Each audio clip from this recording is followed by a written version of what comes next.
पे धोखा खाते हैं? जब हम सोचते हैं कोई देखता नहीं है, जब हम सोचते हैं गुरु को क्या पता है, जब हम सोच लेते हैं कि मैं ज़्यादा जानता हूं।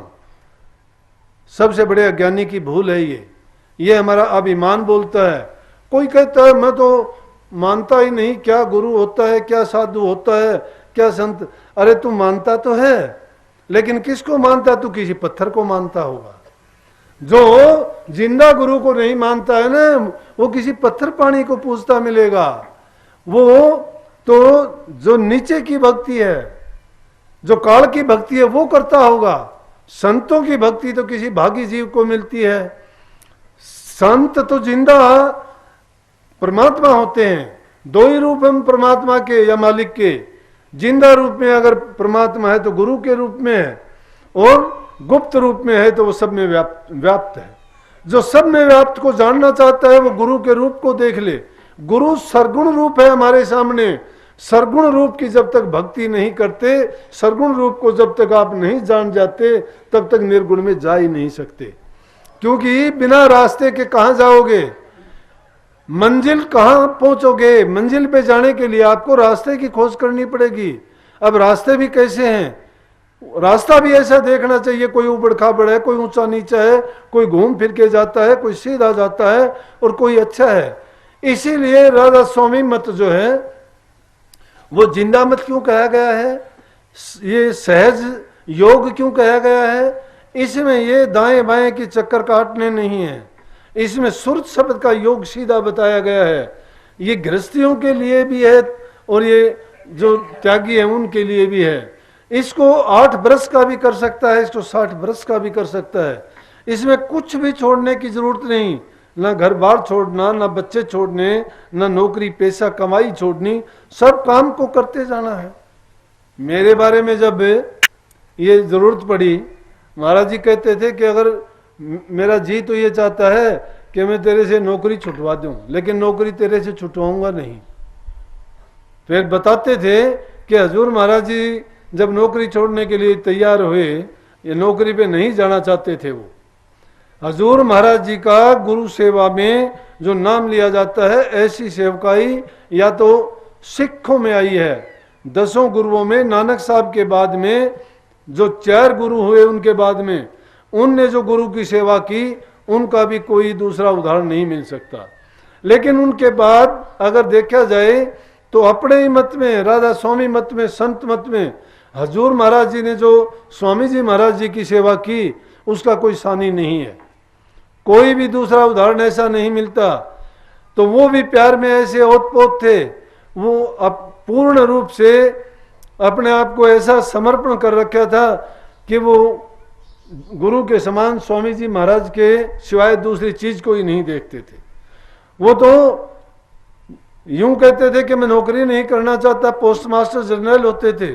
स्वामी जी महाराज कहने लगे कि हजूर महाराज अगर आपने नौकरी नहीं की तो आप त्रिकुटी तक भी नहीं पहुंचोगे, इसलिए जरूरी है कि नौकरी करो। तो संत मत का ये है मेरा कहने का तात्पर्य कि इसमें कोई भी चीज छोड़ने की जरूरत नहीं। जो छोड़ने वाली चीज है वो बुराइयां हैं, उनका नाम हमने बता दिया। शराब कबाब से बचना है, निंदा चुगली से बचना है, चोरी झूठ कपट को त्यागना है। इसमें तो सेवा पर और प्रेम पर बल दिया गया है। सेवा करो, माँ बाप की सेवा से शुरू होती है, बूढ़े बुजुर्ग की सेवा से शुरू होती है, भूखे गरीब दीन की सेवा से शुरू होती है, तन मन और धन से सेवा करनी पड़ती है। जो इन चीजों में अपना मन लगा देता है, सेवा जो करता है पूरे भाव से, पूरे प्रेम से, अपना आपा भूल के, निष्काम भाव से, बिना किसी लालच के, अगर कोई किसी स्वार्थ के लिए सेवा करता है ना, तो वो सेवा नहीं है, फिर तो वो चाकरी है, नौकरी है। जो जिस काम के करने के एवज में कुछ लेता है वो सेवा नहीं है। और जो सेवा करना सीख जाता है उसके दिल में प्रेम का पौधा पैदा हो जाता है, और जब प्रेम वृक्ष बड़ा होता है तो भक्ति के रूप में तब्दील हो जाता है। जो प्रेम करना नहीं जानता है, जो सेवा करना नहीं जानता है, भक्ति में कभी कामयाब नहीं हो सकता। इसमें छल कपट चतुराई की जरूरत नहीं पड़ती। इसमें तो एक निष्काम भाव से अपने आप को पूर्ण रूप से गुरु को समर्पण कर देना होता है। गुरु के रंग में रंग जाना होता है, गुरु के ख्यालात से अपना ख्यालात जोड़ देना होता है। जो अपने ख्यालात को गुरु के ख्यालात में जोड़ के, और जो गुरु कहता है गुरु के वचन का मंत्र मान के जो अपने जीवन को ढाल लेता है, जो भी उसके प्रति वचन कहा जाता है तो उसको दो ही बात अपने जीवन में अपना लेनी चाहिए। अगर कोई उसको काम कहते हैं तो भला जी, और अगर कोई गलती होती है तो क्षमा करो भूल्या जी। जो भला जी और भूल्या जी को याद रखता है वो भक्ति में कामयाब है। लेकिन जो पल में तोड़ा पल में मासा हो जाता है, पल में गुस्सा पल में शांत हो जाता है, पल में त्यागी और पल में रागी हो जाता है, वो लोग भक्ति में कामयाब नहीं होते। भक्ति की लाइन पे चलने वाला कभी पीछे मुड़ के नहीं देखता है, अपनी बुराइयों को गिन गिन के निकालता है। वो सबसे पहले अपनी जांच और परख करनी चाहिए। इंसान को दिन प्रतिदिन ये सोचे, दूसरे की बुराई ना सोचो। मैं कहता अपना स्वभाव अच्छा बनाओ। जब बोलो बोलने में तुम्हारे मिठास होना चाहिए, कर्म करने में तुम्हारे निष्कामता होनी चाहिए, और दूसरे के प्रति सेवा में समर्पण होना चाहिए। जब इस प्रकार से तुम अपने आप को ढाल लोगे तो भक्ति चीज क्या है। मैं तो कहता हूं जो काम बरसों में जो नहीं कर पाए थे सेकंडों में होंगे।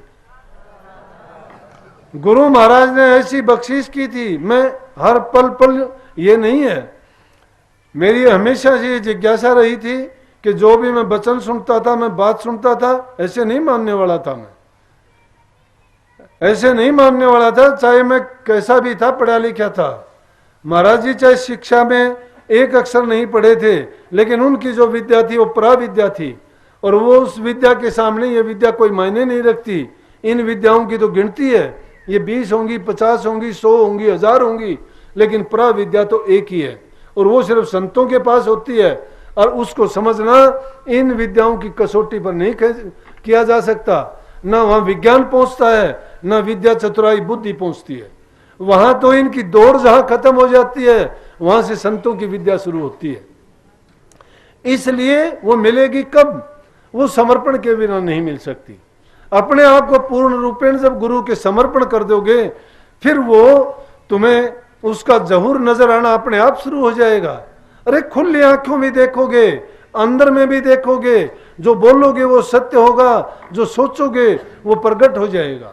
जो तुम चाहोगे तुम्हारी आंखों के सामने बदलता। लेकिन अगर उसमें भी तुम्हारे दिल में भी कभी स्वार्थ ने ठाठे मारे, कभी तुम्हारा लालच प्रकट हुआ, या कभी भी जो चीज तुम्हारे बेहित की होगी, तो नहीं हो सकता। किस प्रकार से परमात्मा देखता है, वो सोचता है कि मेरे सेवक को जब ऐसा आता है तो गुरु उसके सामने खड़े होके प्रकट होके उसके सारे कामों को ठीक भी करवाता है।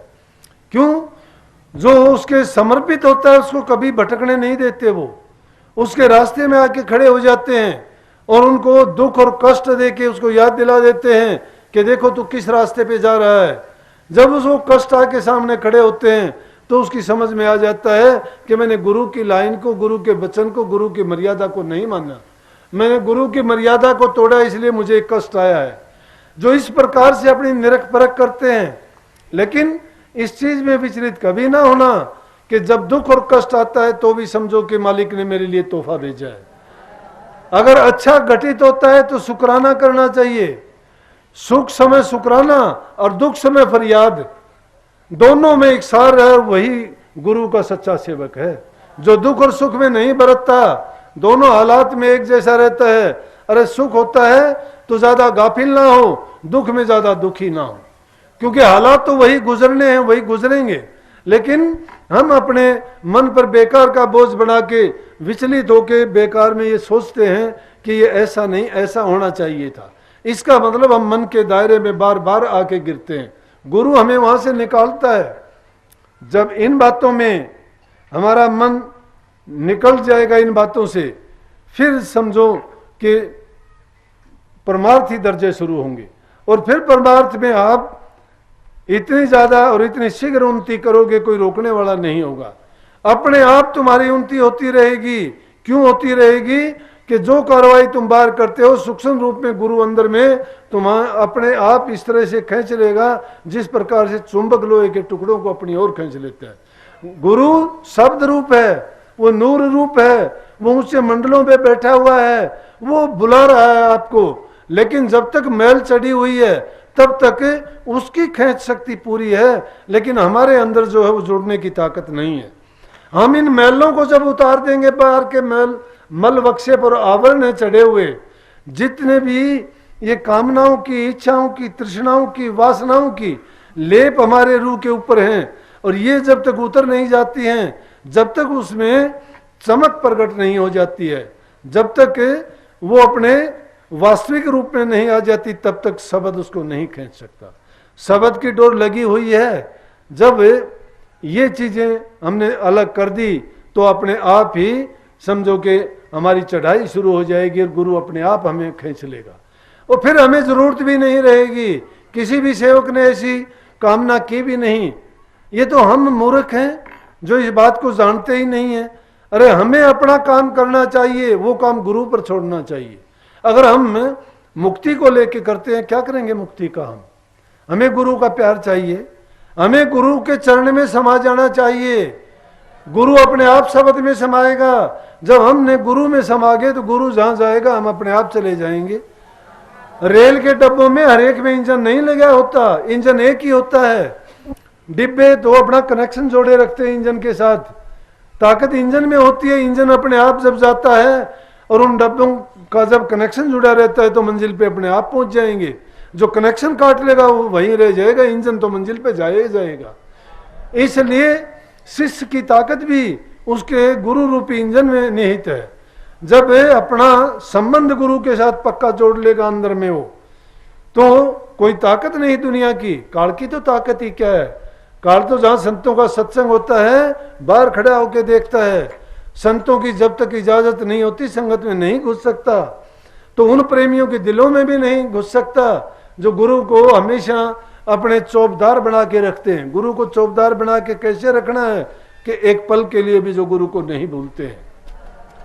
लेकिन जो गुरु को भूल जाते हैं तो फिर उनके पास कुछ भी नहीं रह जाता। कामी तरह, क्रोधी तरह, पापी तरह, अनंत आन उपासक कृत घन तरह न नाम रटंत। कामियों का भी कल्याण हो जाएगा, क्रोधियों का भी हो जाएगा, पापियों का भी हो जाएगा। हुआ है, बड़े बड़े पापी तर गए। लेकिन आन उपासक जो होता है, जो गुरु से द्रोह कर लेता है, गुरु से नाम लेके जो भटक जाता है और जो दूसरे को मानना शुरू कर देता है, उसको कृत घन कहा जाता है। उसका कभी उद्धार और कल्याण नहीं हो सकता। क्यों कि कामी तरह, पापी तरह, और कितने से कितने बुरे काम करने वाला हो, उनका क्या है कि बुरे कर्मों को छोड़ देंगे, काम को भी त्याग देगा, गुरु की शरण में जाएगा, क्रोध को भी छोड़ देगा, पाप करने भी छोड़ देगा। छोड़े हैं डाकू थे, संतों की शरण में आके महात्मा बन गए। बड़े बड़े रोजाना जुल्म कमाने वाले थे, संतों के दर्शन हुए, संतों के सत्संग सुने, उनसे नाम की दीक्षा ली, करनी करी, और आप नहीं औरों को भी त्यागने वाले बन गए। लेकिन जिन्होंने गुरु की शरण ले ली, चाहे वो पापी नहीं थे, चाहे वो बुरे कर्मी नहीं थे, लेकिन गुरु की शरण लेने के बाद गुरु से भटक गए कि आज यहाँ, कल वहां, परसों वहां, गुरु के बारे में कहते बाहर नहीं लगाए। इसीलिए कही कि गुरु की निंदा से नहीं डरता, गुरु को मानस रूप समझता, सो जीव जानो अपघाती, उन संकाल करे उत्पाती। जो गुरु को मानस का रूप समझता है, कबीर साहब तो कहते गुरु को मानस जानते, ते नर कहिए अंध, दुखी होवे संसार में आ गए यम का फंद। गुरु को मानस जानते, चरना मत को पान, से नर नर की जाएंगे जन्म जन्म हो स्वान। तो गुरु को मानस मत समझो, गुरु को तुम मानस मत जानो, वो है सतपुरुष की जान। अगर सतपुरुष तुमने जान लिए तो गुरु तुम्हारे लिए परमात्म रूप है। लेकिन गुरु को तुमने अगर थोड़ा सा भी तुम्हारे दिल में लेश मात्र भी भ्रम पैदा हो गया तो बच नहीं सकोगे, क्योंकि ये विधना का विधान ऐसा है। तो गुरु की निंदा तो करने वाले का तो हाल ही बुरा होता है। ये स्वामी जी महाराज की वाणी है कि गुरु की निंदा से नहीं डरता, गुरु को मानस रूप समझता। सो जीव जानो अपघाती, ऐसे जीव तो ऐसे हैं जो अपघात करके मरते हैं, सुसाइड करने वाले। तो उन संकार उनके साथ काल उत्पात करता है, गुरु के भगत के साथ एक भी नहीं हुआ, करके दिखाओ। अरे मीरा बाई को जहर देने का कोशिश किया, उसको मारने की कितनी बार कोशिश की।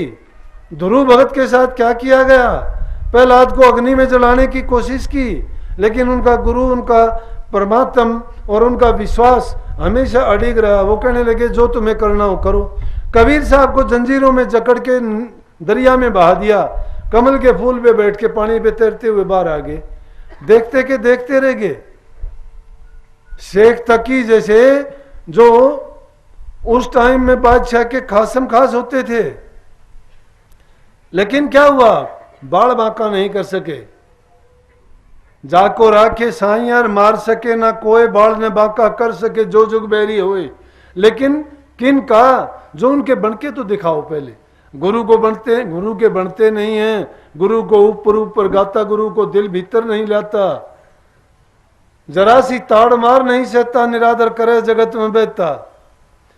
थोड़ी सी भी अगर गुरु ने तुम्हारे लिए बात कह दी तुम्हारे हक की, गुरु को कोई दुश्मनी नहीं है। गुरु जब शिष्य में देखता है, उनका अवगुण देखता है, बुराई देखता है, शिष्य का बुराई नहीं देख सकता। गुरु उसका कल्याण चाहता है, उसकी भलाई चाहता है। वो चाहता है कि इसमें ये ऐब आया है तो इसको दूर कर दूं, इसलिए उसको किसी भी प्रकार से कोई कटु वचन बोल के, उसको कड़े वचनों में, कड़े शब्दों में अगर वो कुछ भी कहना चाहता है तो शिष्य की भलाई के लिए कहता है, बुराई के लिए नहीं।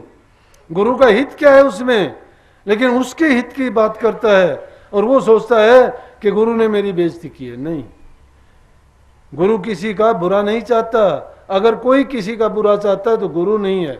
राजा, वैद्य, गुरु, ज्योतिषी ये सब के समान होते हैं। क्यों समान होते हैं कि चाहे उनके पास दुश्मन भी आएगा तो भी उसके लिए बुरा नहीं करेंगे। रामायण को बच्चा बच्चा जानता है। जब लक्ष्मण मूर्छित होया, रामचंद्र जी ने कहा कि किसी डॉक्टर वैद्य को लेके आओ, नहीं तो लक्ष्मण आज स्वर्ग सिधार जाएंगे। कोई वैद्य नहीं मिला। कहने लगे, किसी ने बताया लंका में है वैद्य तो, लेकिन लेके कौन आएगा। हनुमान जी उसको लेके आए वैद्य को, और वैद्य आने के बाद कहता है कि वैद्य अगर चाहता तो कह देता कि मैं तो लंका राजा रावण का अन्न खाता हूं और मैं इसका इलाज नहीं करूंगा। लेकिन गुरु, वैद्य ये और ज्योतिषी ये सब के समान होते हैं। उन्होंने इलाज बता दिया। वो कहने लगा मेरे पास दवाई नहीं है, दवाई इस तरह से कैलाश पर्वत पे मिलेगी। सुबह होने से पहले अगर दवाई मिल गई तो जिंदा कर दूंगा, अगर दवाई सुबह होने से पहले नहीं आती है तो मुझे दोष ना देना। वैद्य था, दुश्मन का वैद्य था, लेकिन क्या किया उसने, विरोधी आदमियों का, जो रावण के विरोधी थे, पता था कि लंका पर इन्होंने चढ़ाई कर रखी है और ये रावण से दुश्मनी लेनी है, लेकिन उसने अपने जो नियम था उससे समझौता ना करके काम किया। इसलिए अगर गुरु किसी से वैर रखता है, विरोध रखता है, ईर्ष्या करता है या घृणा करता है, गुरु सबके लिए भला चाहता है।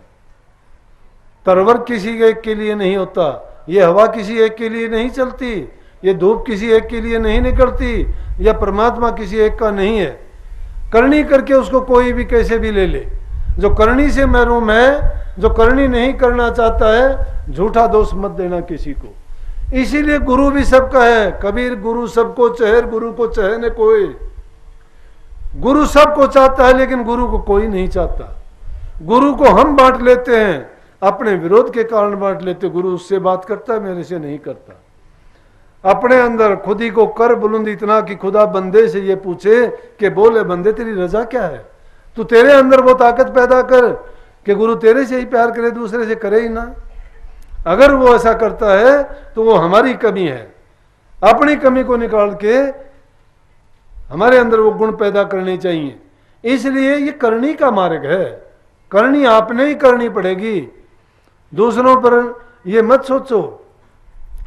लेकिन ये भी ना सोचो कि बिना किए काम चल जाएगा, ठीक, ये भी ना सोचो कि जो करेगा, गुरु ने कर दिया। गुरु ने आपको रास्ता बताया है, गुरु कदम कदम पर चेताता रहेगा। गुरु ने आपको रास्ता बता के कह दिया कि अब तो मैंने ये रास्ता तुम्हें दिखाया है और आगे जब अंदर में आओगे तो फिर मिलूंगा, लेकिन वहां तक आपको आना पड़ेगा, वहां तक अब आपको जाना पड़ेगा। और फिर वो नूरी गुरु आपको नहीं लेके जाए तो फिर हम जिम्मेवार हैं, फिर हमारे पास में। लेकिन गुरु के रूप को समझो, जिस रूप को तुम बाहर देखते हो ना, वो सूक्ष्म रूप में अंदर में बैठा हुआ है और वही तुम्हारा काम करेगा। ये बाहर वाला तो यहां काम करता है, बताता है, लेकिन अंदर वाला अंदर में बैठ के जब तुम चौथे पद में पहुंचोगे फिर उसके बाद देखो